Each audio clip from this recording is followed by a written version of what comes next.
Hello, welcome back to the Voice of Mzansi. If you're joining us for the first time, please hit that subscribe button so you don't miss any of the news that affects you, your family, and your community. Today's news comes straight from Mpumalanga, and it's one of those big operations that had even the police working overtime. Make sure you stick around till the very end so you can hear where this news comes from and verify everything for yourself. So here's what's been going down.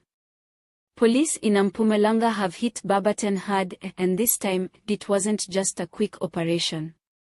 We are talking about a full-scale tactical sweep that exposed the sheer size of illegal mining in the area. In total, over 1,000 illegal miners, known on the streets as Zomazamas, were pulled out of hidden tunnels and underground shafts in what is now being described as one of the largest anti-illegal mining crackdowns this year. This massive raid was carried out over several days and involved a combination of SAPS units, including tactical response teams, crime intelligence, K9 units, and specialized mining security. The operation was carefully planned, with officers saying they had been monitoring suspicious underground movement for months before launching the strike.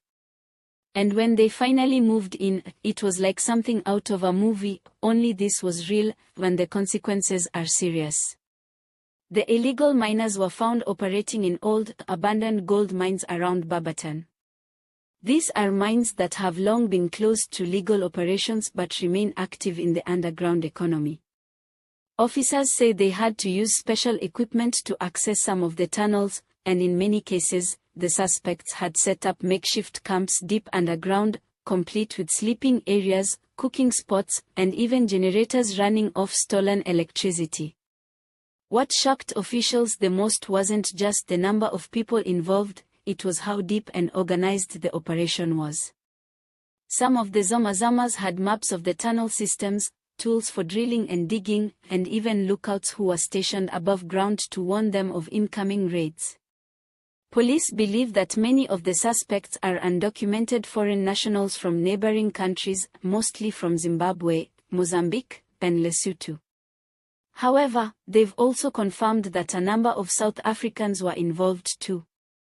This isn't just about illegal mining, it's about a well-organized underground economy that feeds into serious crimes like human trafficking, smuggling, and even illegal arms trading. Some of the suspects were found in possession of unlicensed firearms, explosives, and bags full of raw gold ore. And while some tried to run, most were captured on the spot and have already started going through the legal process. Home Affairs officials were brought in to check documentation, and sadly, many of the people had no ID or any legal right to be in the country. Some were teenagers, as young as 16, who admitted they were brought in by connections that promised them quick cash and work. One young man even said he had been underground for over 2 weeks straight, living off tinned food and sleeping on rocks just to make ends meet. Residents of Barberton say they are relieved the police are finally cracking down. For years, people in the area have complained about rising crime, illegal electricity connections, and environmental destruction caused by the Zomazamas. Some locals said you could hear strange noises at night coming from the hills. What they now realize was the sound of illegal mining taking place right under their feet. Authorities are now working on sealing off the abandoned shafts completely to prevent re-entry, and some mining companies are also stepping in to assist with resources and security patrols. But many say this is just the beginning. If over 1,000 miners were caught in Barberton alone, how many more are operating across other parts of Mpumalanga, Gauteng, and the Free State?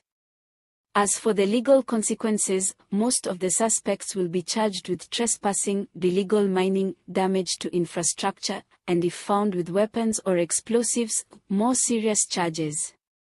Some may also face deportation depending on the outcome of their immigration status checks. The Department of Mineral Resources and Energy has welcomed the crackdown, saying illegal mining costs the country billions every year and puts legitimate miners and communities at serious risk. As always, the images used in this video are only for illustration and do not represent the actual suspects or the exact locations. We use them to help tell the news more visually for viewers. For those of you who'd like to verify everything, check out reports from News 24, Times Live, ENCA, and SABC News, who've all covered this crackdown extensively. You'll also find official updates coming from SAPS and the Department of Home Affairs. Now, before we wrap up, let's end on a lighter note.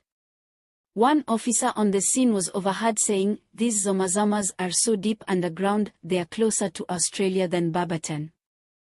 Another one joked, "We didn't need dogs to find them, just follow the smell of 2-week-old pup." Jokes aside, it's a serious issue, but sometimes, laughter helps us process just how wild things can get in Mzansi. Thanks for watching, then please make sure to subscribe, like, then share this video so more people know what's going on in our country. Drop your thoughts in the comments. Do you think the police are doing enough, or are we only scratching the surface? Either way, we'll keep bringing you the truth. Stay safe and stay informed.